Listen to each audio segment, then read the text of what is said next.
मैं कंदर्प Madhav, physics teacher.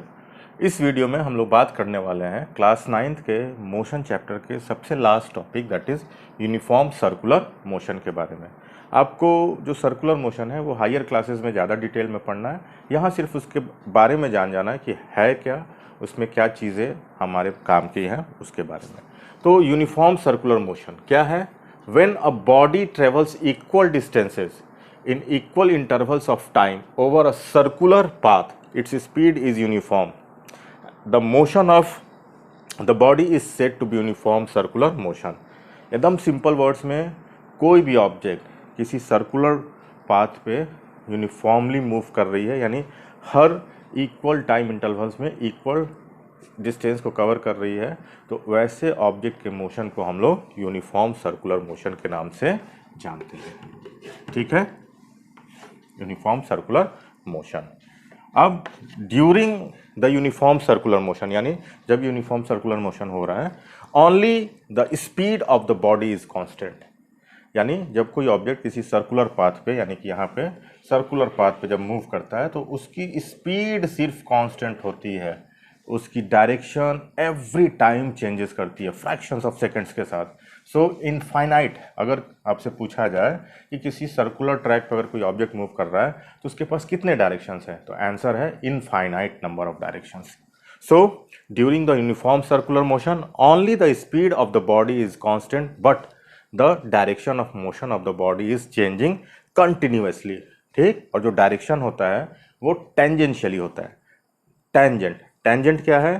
किसी भी पॉइंट को सिर्फ और सिर्फ एक पॉइंट को टच करते हुए कोई स्ट्रेट लाइन, जैसे अगर इस जगह पे हम लोग बात करें, इसको टच करते हुए सिर्फ कोई एक स्ट्रेट लाइन, हमने इसमें टच नहीं कराया, तो अगर आप देखें तो इसको अगर एकदम बारीकी से ऐसे टच करके, सिर्फ किसी एक पॉइंट पे टच करके ये लाइन जब पास करती है तो दैट इज कॉल्ड टेंजेंट। तो सर्कुलर पाथ पे जब किसी ऑब्जेक्ट को मूव कराया जाता है तो वहाँ उसका जो स्पीड है वो अगर यूनिफॉर्म है तो उसकी जो डायरेक्शन होगी वो हर सेकेंड, यानी इनफाइनाइट नंबर ऑफ डायरेक्शन है, तो वो चेंज होते रहती है। जब वो चेंज होगी तो हमेशा वो टेंजेंशियली चेंज होती है। ठीक है, अब इससे आगे हम लोग देखते हैं क्या है। तो यूनिफॉर्म सर्कुलर मोशन यानी कि कोई ऑब्जेक्ट अगर सर्कुलर पाथ पे मूव कर रही है और उसकी स्पीड कांस्टेंट है, तो वैसे ऑब्जेक्ट के मोशन को हम लोग यूनिफॉर्म सर्कुलर मोशन, यानी एवरी टाइम इंटरवल्स में वो इक्वल डिस्टेंस को कवर कर रही है, तो वो यूनिफॉर्म सर्कुलर मोशन। और during the circular motion speed तो वैल्यू जो है उसका वो आपको कांस्टेंट मिलेगा, सेम मिलेगा, बट उसका डायरेक्शन चेंज होते रहेगा। और डायरेक्शन चेंज हो रहा है इसका मतलब क्या? उसकी वेलोसिटी चेंज हो रही है, मतलब वो एक्सीलरेटेड मोशन हो जा रहा है। तो आगे हम लोग देखते हैं इसको।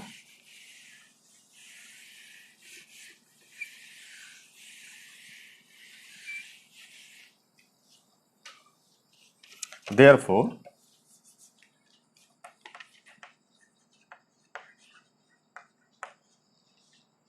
velocity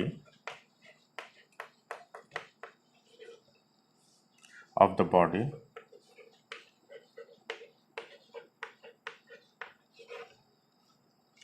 in uniform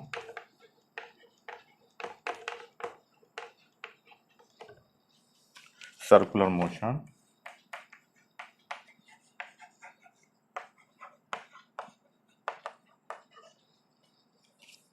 is changing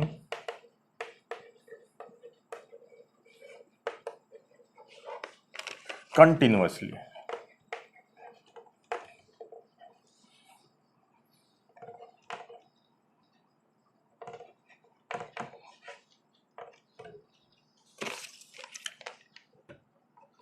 Hence, अतः uniform circular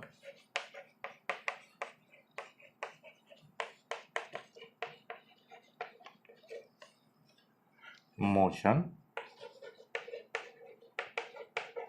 is an accelerated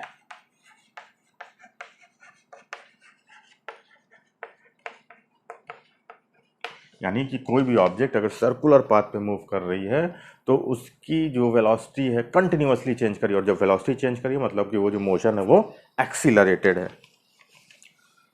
for any object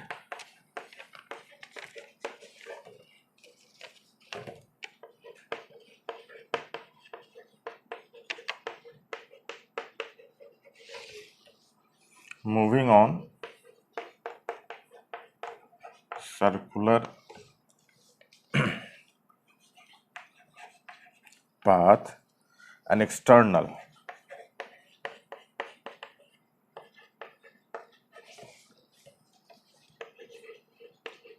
force is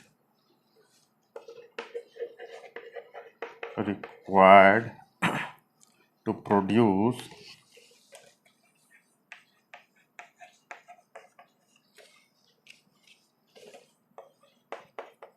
acceleration. Hence, an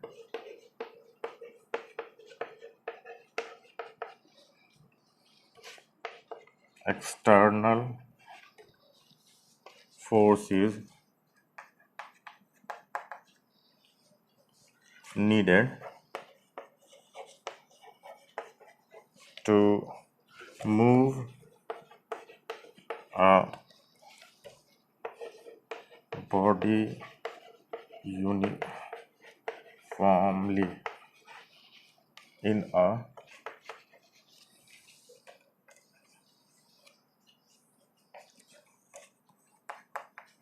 circle, and this force is called centripetal force.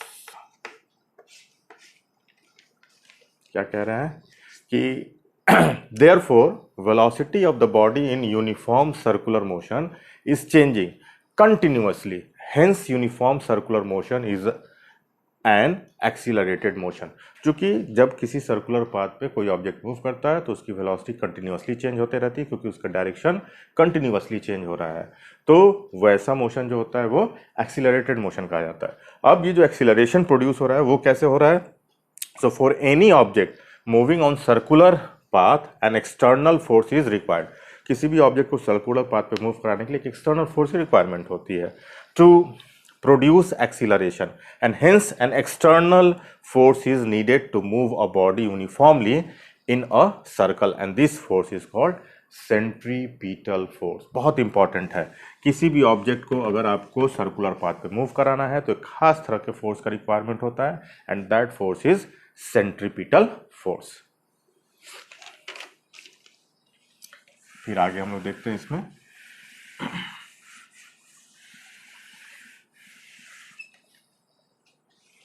to calculate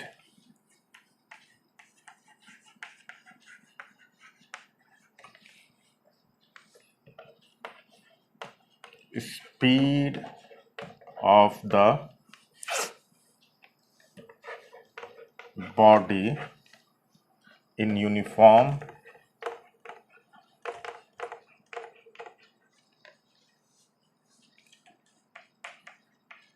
circular motion. Suppose मान लीजिए कोई circular track है, इस पे कोई object move कर रहा है और ये इसका रेडियस है r, ठीक है, और जिस स्पीड से मूव कर रहा है वो v है और टाइम t लगता है. तो suppose r is equals to radius of circular path, t is equals to time taken to complete one round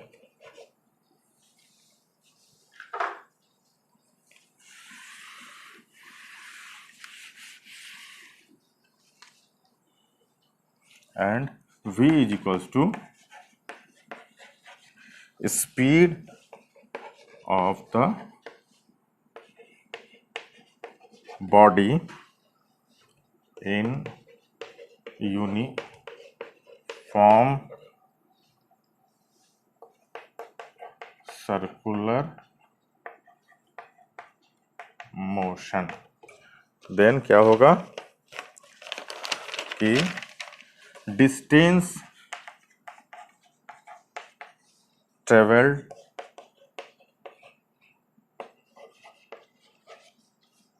by the body in one complete revolution, यानी कि मान लीजिए यहाँ से शुरू करते हैं, ये पूरा एक राउंड यहाँ तक आने में उसको जो टाइम लगता है, और जो ये यहाँ से चल के ये पॉइंट ए से चल के यहाँ से चल के फिर वापस इस पॉइंट पे आता है, वो वन कंप्लीट रेवोल्यूशन कहा जाएगा। एक कंप्लीट इज इक्वल्स टू किसके, तो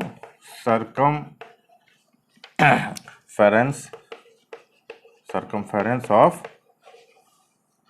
the circle, and that is equals to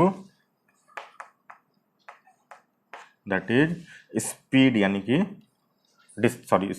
distance, जिसको कि हम लोग लेटर एस से बताते हैं, is equals to 2 pi R. Circumference of circle is equals to 2 pi R. ठीक है, तो फिर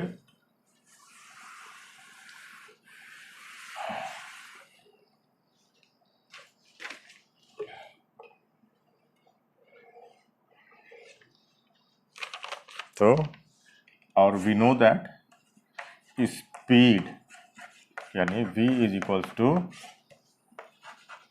डिस्टेंस अपॉन टाइम। तो डिस्टेंस कितना आया 2 पाई आर, और टाइम कितना लग रहा है t। तो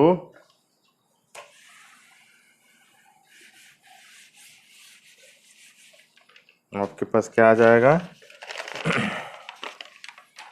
स्पीड यानी कि v is equals to 2 pi R upon T.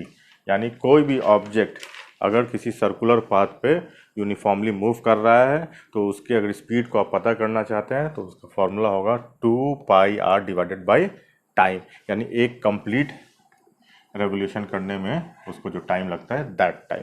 ठीक है, अब हम लोग कुछ एग्जांपल्स देख लेते हैं ऑफ यूनिफॉर्म सर्कुलर मोशंस के।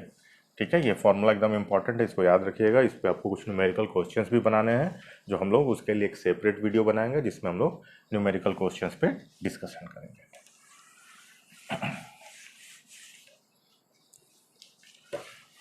अब एग्जांपल्स ऑफ सर्कुलर मोशन। तो एग्जांपल्स, पहला एग्जांपल क्या है, piece of a stone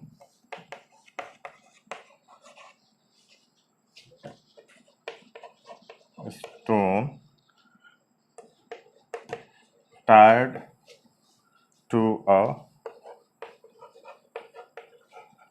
thread and rotated in a circle with uniform speed. यानी कि आप क्या कीजिए, एक धागा ले लीजिए, उसमें एक स्टोन को बांध दीजिए, उसको अपने दूसरे हाथ साइड को दूसरे हाथ से ऐसे पकड़ के इस तरीके से जब मूव कराइएगा तो वो स्टोन सर्कुलर पाथ पे मूव करने लगेगा, और उस समय हमारा जो मस्कुलर एनर्जी है वो उस स्टोन पे एक सेंट्रीपिटल फोर्स लगाता है, जिससे कि वो सर्कुलर पाथ में मूव करने लगता है। पहली चीज़। अब उसको मूव कराते कराते जब भी उसको छोड़ेंगे तो एक स्ट्रेट लाइन में मूव करके जाएगा। स्ट्रेट लाइन में क्यों मूव करके जा रहा है, क्योंकि वो जो सर्कुलर पाथ है उसके टेंजेंशियली वो जाएगा। जब भी जाएगा तो टेंजेंशियली जाएगा, क्योंकि डायरेक्शन क्या है सर्कुलर पाथ पे मूव करने वाले किसी भी ऑब्जेक्ट की, वो उस सर्कुलर पाथ के टेंजेंशियली है, और इनफाइनाइट नंबर है। तो आप जितनी बार मूव करा के उसको छोड़ेंगे, हर बार एक नए डायरेक्शन पे जाने की संभावना ज़्यादा है। हो सकता है कि कभी वो सेम डायरेक्शन पे भी जाए, तो इनफाइनाइट नंबर ऑफ डायरेक्शंस रहेंगे। दूसरा एग्जांपल,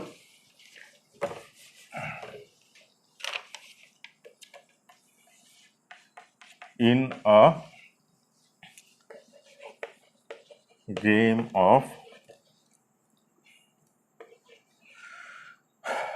डिस्कस और हैमर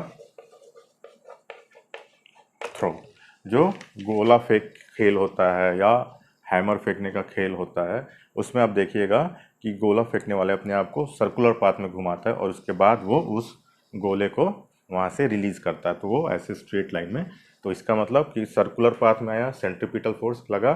सेंट्रीपिटल फोर्स कैसे लगा? तो उस एथलीट ने अपने मस्कुलर एनर्जी से उस ऑब्जेक्ट के ऊपर सेंट्रीपिटल फोर्स लगाया, और जब उसको उसने वहाँ से रिलीज किया, यानी सेंट्रीपिटल फोर्स को लगाना बंद किया, तो वो उस सर्कुलर पाथ के टेंजेंशियली वहाँ से चला गया।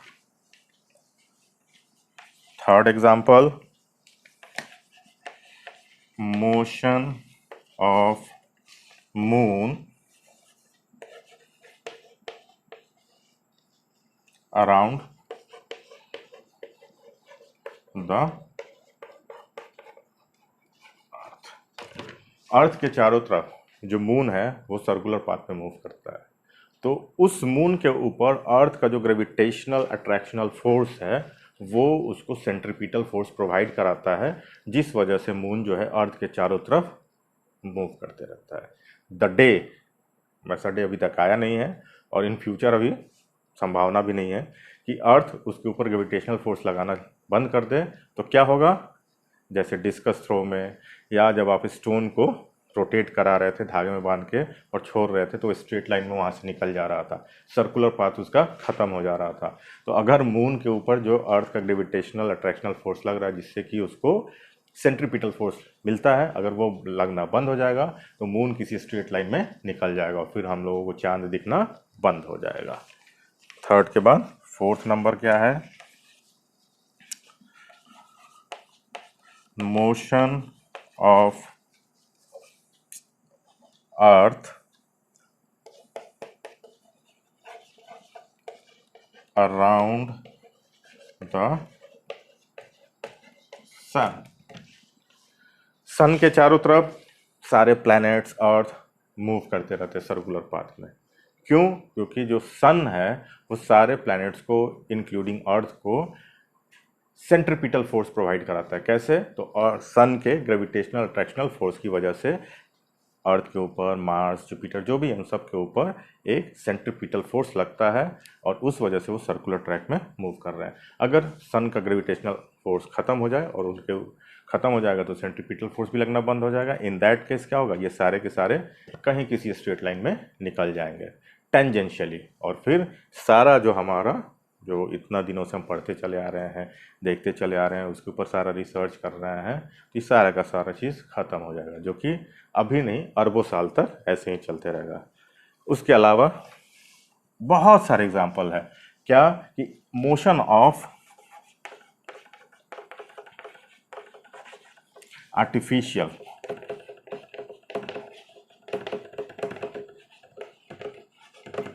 Satellites, motion of artificial satellites around the earth. इसमें भी जो अर्थ है वो उस सैटेलाइट को अपने ग्रेविटेशनल फोर्स की वजह से सेंट्रीपिटल फोर्स प्रोवाइड कराता है, जिससे कि वो अर्थ के चारों तरफ मूव करते रहते हैं। ईटीसी बहुत सारे एग्जांपल्स आपको मिल जाएंगे। तो ये कुछ इंपॉर्टेंट एग्जांपल्स है जो आपके एनसीईआरटी के बुक में भी लगभग मेंशंस हैं, तो इसको आपको जानना है। तो this are the discussion about the uniform circular motion. So thank you for watching my video.